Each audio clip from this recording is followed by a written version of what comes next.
Best health packages up to 80% discount. Tirumala Diagnostics. నమస్కారం. సుమన్ టీవీకి స్వాగతం. ఈ 2024 ఆంగ్ల నూతన సంవత్సరంలో ద్వాదశ రాశుల వారికి ఏ రకంగా ఉండబోతుంది, ఏ గ్రహాలు ఏ స్థానాల్లో ఉన్నాయి, వాటి ప్రభావం ఏ రకంగా ఉండబోతుందనే విషయాన్ని తెలియజేసేందుకు మనతో పాటు ఉన్నారు జ్యోతిష్య రత్న, జ్యోతిష్య చక్ర వైభవ నిపుణ డాక్టర్ రాళ్ళపల్లి రవికుమార్ గారు. గురుగారు నమస్కారం అండి. నమస్కారం. గురుగారు, ద్వాదశ రాశుల వారికి ఏ రకంగా ఉండబోతుందో తెలుసుకునే ముందు ఈ సంవత్సరం అంతా ఏ గ్రహాలు ఏ స్థానాల్లో ఉన్నాయో తెలియజేస్తారా? తప్పకుండా. శరదిందు సమాకారే పరబ్రహ్మ స్వరూపిణి వాసరాపీఠ నిలయే సరస్వతి నమోస్తుతే. సుమన్ టీవీ ప్రేక్షకులకు ఆంగ్ల నూతన సంవత్సర శుభాకాంక్షలు. మామూలుగా ఇప్పుడు ద్వాదశ రాశుల్లో నవగ్రహాలు ఎక్కడ ఉంటాయనేది మనం మాస ఫలితాల్లో ఇదివరకు చెప్పుకున్నాం.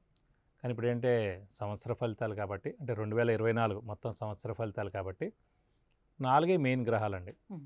సో ముఖ్యంగా ప్రేక్షకులు మీరు కూడా గుర్తుపెట్టుకోండి, చంద్రుడు ప్రతిరోజు ఒక నక్షత్రం మారుతూ ఉంటాడు. అలాగే బుధుడు 20 రోజులకు ఒకసారి రాశి మారుతూ ఉంటాడు.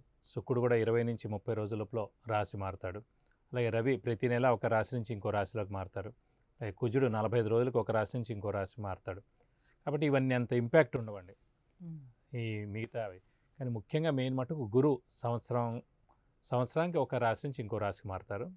అలాగే శని 2.5 సంవత్సరాలకు ఒక రాశి నుంచి ఇంకో రాశిలోకి మారుతారు. అలాగే రాహుకేతు ఇద్దరు కూడా ఏనార్థం ఒక రాశి నుంచి ఇంకో రాశిలోకి మారడానికి సమయం పడుతుంది. కాబట్టి ఖచ్చితంగా మనం చూసుకోవాల్సింది గోచార ఫలితాలు, సంవత్సర ఫలితాలు చూసుకున్నప్పుడు ముఖ్యంగా ఈ ఏ రాశుల వాళ్ళకి ఏ స్థానాల్లో రాహు, కేతువు, గురు, శని మన రాశి నుంచి ఏ రాశుల్లో ఏ స్థానాల్లో ఉన్నారో దాన్ని బట్టే గోచారం చెప్పుకోవాలన్నమాట. కాబట్టి ఈ సంవత్సరం అంటే 2024 మొత్తం చూసుకుంటే రాహు మనకి మీన రాశిలో ఉంటారు ఈ సంవత్సర కాలం అంతా 2024. అలాగే కేతు వచ్చేసి మనకి కన్యా రాశిలో ఉంటారు సంవత్సర కాలం అంతా. అలాగే శని స్వస్థానంలోనే మనకి కుంభరాశిలోనే 2024 సంవత్సరం మొత్తం మన కుంభరాశిలో ఉంటారు. ఒక గురువు మటుకు మేషరాశి నుంచి వృషభ రాశిలోకి 22 ఏప్రిల్ 2024 నుంచి మనకి వృషభ రాశిలోకి వస్తారండి గురువు. కాబట్టి గురువు ఒక్కరే మారుతున్నారు కాబట్టి మనం దాన్ని బట్టి చెప్పుకుంటే సరిపోతుంది అన్నమాట. ఇవ్వండి ఈ ముఖ్యంగా ఈ 4 గ్రహాలు ఏ రాశిలో ఉన్నాయో తెలుసుకుంటే సరిపోతుంది. గురుగారు, ఈ 2024 సంవత్సరం సింహరాశి వారికి ఎలా ఉండబోతుంది? వీడికి గ్రహస్థితిగతులు ఎలా ఉన్నాయి? తప్పకుండా. సింహరాశి అనగానే మనకి మఖ నక్షత్రం 1, 2, 3, 4 పాదాలు, పుబ్బ 1, 2, 3, 4 పాదాలు, ఉత్తర 1 పాదం. ఈ రాశి వారికి సాధారణంగా సూర్యుడు అధిపతి అవుతాడు. సూర్యుడు మామూలుగా స్ట్రైట్ ఫార్వర్డ్నెస్, నీతి, నిజాయితీ, helping nature, government related jobs కానివ్వండి, రాజకీయం కానివ్వండి, ఇవన్నీ కూడా సూర్యుడు ఇదిలోకి వస్తాయి. ఇప్పుడు సాధారణంగా మనం ఎక్కువ చెక్ చేస్తే కనుక సింహరాశి వాళ్ళు కానీ సింహలగ్నం వాళ్ళు కానీ కొంచెం గవర్నమెంట్ ఉద్యోగాల్లో ఎక్కువగా ఉండడం, గవర్నమెంట్ రిలేటెడ్ పనులు చేయడం, గవర్నమెంట్ రిలేటెడ్ కాంట్రాక్ట్స్ చేయడం అలాంటివి కూడా మనకు కనిపిస్తుంటాయి. ముఖ్యంగా ఈ సంవత్సరం ఎలా ఉండబోతుందంటే సింహరాశి వారికి గురుబలం పరిపూర్ణంగా చాలా బాగుందండి. ఎందుకంటే మనకి దశమ స్థానంలోకి ప్రస్తుతం భాగ్యస్థానంలో ఉన్నాడు. ఏప్రిల్ 22వ తారీఖు నుంచి దశమ స్థానంలోకి రాబోతున్నాడు. దశమ అంటే ఉద్యోగం, ముఖ్యంగా ప్రొఫెషన్, ఇవి రెండు కూడా మనకి దశమ స్థానంలోకి వస్తాయి. కాబట్టి ఉద్యోగాలకి అలా ప్రొఫెషనల్స్ ఎవరైతే ఉన్నారో వాళ్ళందరూ కూడా అత్యుత్తమంగా ఉంటుందని చెప్పుకోవచ్చు. నెక్స్ట్ వచ్చేసి సప్తమ స్థానంలో శని ఉండడం. ఈ సంవత్సరం అంతా కూడా సప్తమ స్థానంలో శని ఉంటాడు. మనం ఇదివరకు కూడా చెప్పుకున్నాం, సప్తమ స్థానంలో శని ఉంటే కనుక సప్తమ స్థానం అనేది భార్య లేదా భర్త స్థానం. అంటే వివాహం మనం ఎవరైనా చూపించుకున్నప్పుడు జాతకం గురించి అడిగినప్పుడు సప్తమ స్థానాన్ని చూస్తారు. సప్తమ స్థానం ఎలా ఉంది, సప్తమ స్థానంలో ఏ గ్రహం ఉన్నారు, సప్తమ స్థానాధిపతి ఎక్కడ ఉన్నారు, సప్తమ స్థానంలో నీచగ్రహం ఉందా, పాపగ్రహం ఉందా, లేకపోతే శుభగ్రహం ఉందా అని. సో సప్తమం చాలా ఇంపార్టెంట్. ఎందుకంటే ఎవరికైనా ఎక్కువ శత్రువులు ఉన్నారంటే కనుక సప్తమ స్థానం బాగాలేనట్టు. తక్కువ శత్రువులు లేదా అసలు శత్రువులు లేరంటే కనుక సప్తమ స్థానం చాలా బాగున్నట్టు.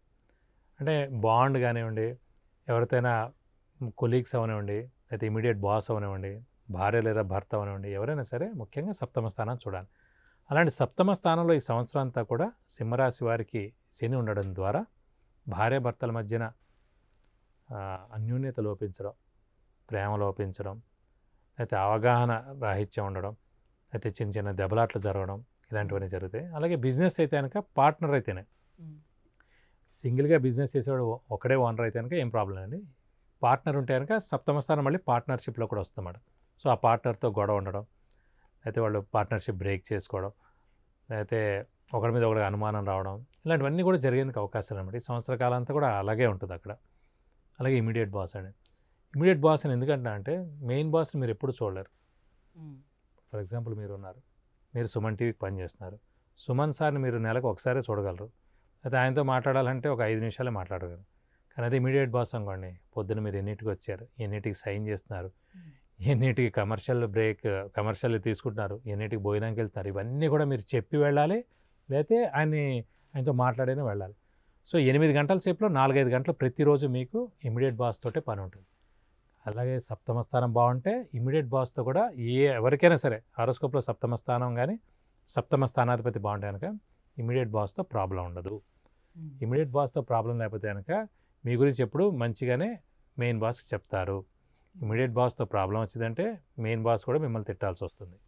కాబట్టి సింహరాశి వారికి సప్తమ స్థానంలో శని ఉన్నాడు కాబట్టి సంవత్సర కాలంతో ఉంటారు కాబట్టి ఇమీడియట్ బాస్తో కూడా ప్రాబ్లం ఉంటుంది. ఇవన్నిటికీ మనం చేయాల్సింది ఏంటంటే మౌనంగా ఉండడం అండి, ఇంక వేరే పని ఏం లేదు. ప్రస్తుతం సింహరాశి వారు ఇంట్లో భార్యాభర్తలు అయితే కనుక ఇంట్లో, సంఘంలో అయితే కనుక కొద్దిగా జనాలతో, ముఖ్యంగా ఉద్యోగంలో అయితే ఎందుకు భార్యాభర్తలు ఎందుకు ఉద్యోగానే అంటున్నానంటే ఇమీడియట్ బాస్ 8 గంటలు ఆఫీస్లో ఉంటారు, మిగతా 16 గంటలు ఇంట్లో ఉంటారు. అది వీళ్ళిద్దరితోటే మీరు జాగ్రత్తగా ఉండాలి. మనకి సప్తమ స్థానం బాగాలేదు కాబట్టి వీళ్ళతో మనం జాగ్రత్తగా ఉండి మనం మౌనంగా ఉంటే పర్వాలేదు. వాళ్ళు ఏదో అన్నారు, పర్వాలేదు, ఓకే, అలా ఉండాలి. కాబట్టి ఈ 2 మైనస్ పాయింట్స్ అండి, మిగతావి ఏం మైనస్, మిగతా అన్ని ప్లస్ పాయింట్సే. దైవబలం దైవానుగ్రహం సంబంధించిన గురువు చాలా బాగున్నాడు కాబట్టి తీర్థయాత్రలు చేస్తారు, దైవదర్శనం చేసుకుంటారు, గురువుని దర్శిస్తారు, గురువు యొక్క బ్లెస్సింగ్స్ పొందుతారు, ఇంట్లో వెహికల్ కొనవచ్చు, శుభకార్యాలు జరుగుతాయి. అది కాకుండా మంచి ఐటమ్ ఏదైనా సరే, ఎప్పటి నుంచి అనుకున్న ఐటమ్ ఏదైతే ఉందో కూడా ఖచ్చితంగా కొత్త ఐటమ్ కూడా మీరు ఇంట్లో కొంటారు. అలాగే విద్యార్థులు కూడా ఏ రకంగా ఉందో తెలియజేయండి. ముఖ్యంగా విద్యార్థుల కంటే కనుక గురువు చాలా బాగున్నాడు కాబట్టి గురువు జ్ఞానాన్ని కూడా కారకుడు, విద్య కూడా ఇస్తాడు కాబట్టి విద్యార్థులకి సువర్ణ అవకాశాన్ని చెప్పుకోవచ్చు.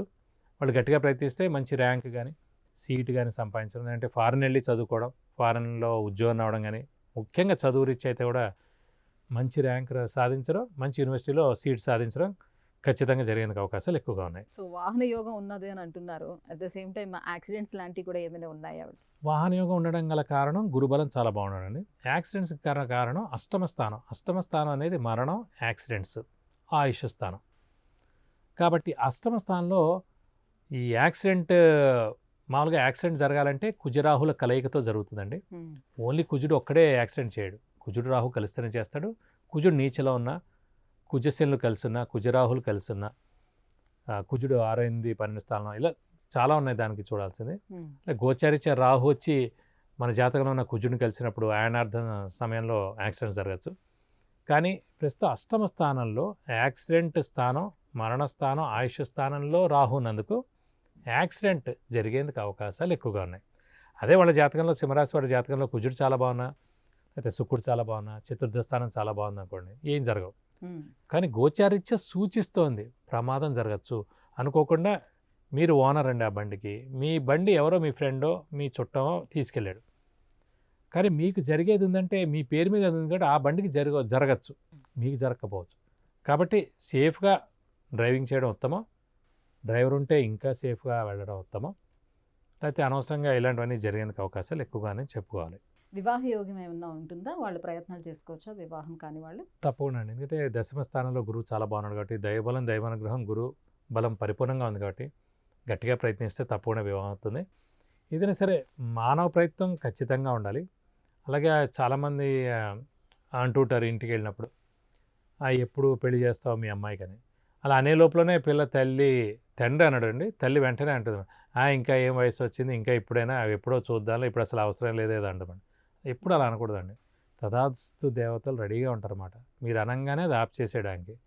ఎప్పుడు శుభమే పలకాలి, ఎప్పుడు పాజిటివ్గానే ఉండాలి.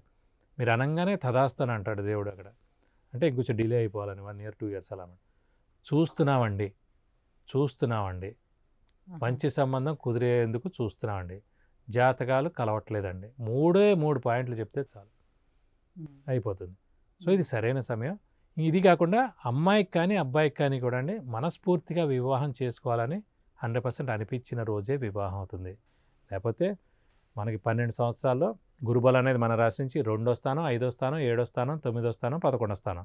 12 సంవత్సరాల్లో 5 సంవత్సరాలు బెస్ట్ పీరియడ్. అవి అలా వస్తూ ఉంటాయి, వెళ్ళిపోతుంటాయి, పెళ్లి కాదు. ఆ అమ్మాయి హీరోయిన్లా ఉంటుంది, టాప్ ఉద్యోగం ఉంటుంది, హయ్యెస్ట్ ప్రాపర్టీ ఉంటుంది, ఫాదర్ ఐఏఎస్ ఆఫీసర్ ఉంటారు, కానీ పెళ్లి కాదు. ఆ అమ్మాయి మనస్ఫూర్తిగా రెడీగా ఉండాలి వివాహం చేసుకోవడానికి, అప్పుడే వివాహం అవుతుంది. అలాగే అబ్బాయి అయినా సరే. శని అలాగే మిగతా గ్రహాల అనుగ్రహానికి ఎటువంటి పరిహారాలను మీరు పాటించాలి? ఇంకా మనకి మనం అనుకున్నట్టు 7వ స్థానంలో శని ఉన్నాడు కాబట్టి ముఖ్యంగా ప్రతి శనివారం ఉపవాసం ఉండడం, వీలైతే ఒక శనివారం రోజు రక్తదానం చేయడం, అలాగే ఆంజనేయ స్వామిని ఎక్కువగా ఆరాధించడం, విష్ణుమూర్తిని ఎక్కువగా ఆరాధించడం, వీలైతే ఆంజనేయ స్వామి అష్టోత్తరం, విష్ణుమూర్తి అష్టోత్తరం ప్రతిరోజు చదువుకుంటే మంచిది. అలాగే బుధవారం, శనివారం విష్ణుమూర్తి ఆలయానికి వెళ్ళి 41 ప్రదక్షిణాలు అభిషేకం లేదా అర్చన చేస్తే మంచిది. అలాగే మంగళవారం, శనివారం మనం ఆంజనేయ స్వామి టెంపుల్కి వెళ్ళి 41 ప్రదక్షిణాలు చేసి వడమాల కానివ్వండి, అది సింధూర పూజ కానివ్వండి, తమలపాకుల పూజ కానీ చేయిస్తే కూడా చాలా మంచిది. 41 ప్రదక్షిణాలు చేసినా కూడా చాలా మంచిది. ఇంకా ఉధృతంగా ఉందని అనిపిస్తే మటుకు శనిది 19,000 సార్లు జపం చేయించి నల్ల నువ్వులు 200 గ్రాములు దానం ఇస్తే దోషం మొత్తం తొలగిపోతుంది. గురుగారు, ఈ సంవత్సరం అంతా కూడా సింహరాశి వారికి ఎలా ఉండబోతుంది, ఎటువంటి పరిహారాలు పాటించుకోవాలో తెలియజేసినందుకు ధన్యవాదాలు. నమస్కారం. విద్య, ఉద్యోగం, వ్యాపారం, విదేశీయానం, వాహనం, వివాహం, సంతానం, ఆరోగ్యం, ఐశ్వర్యం వీటికి సంబంధించి ఏ విషయాలు తెలుసుకోవాలన్నా కింద స్క్రోల్ అవుతున్నటువంటి నెంబర్కి వాట్సాప్ చేసి గురువుగారి అపాయింట్మెంట్ పొందొచ్చు.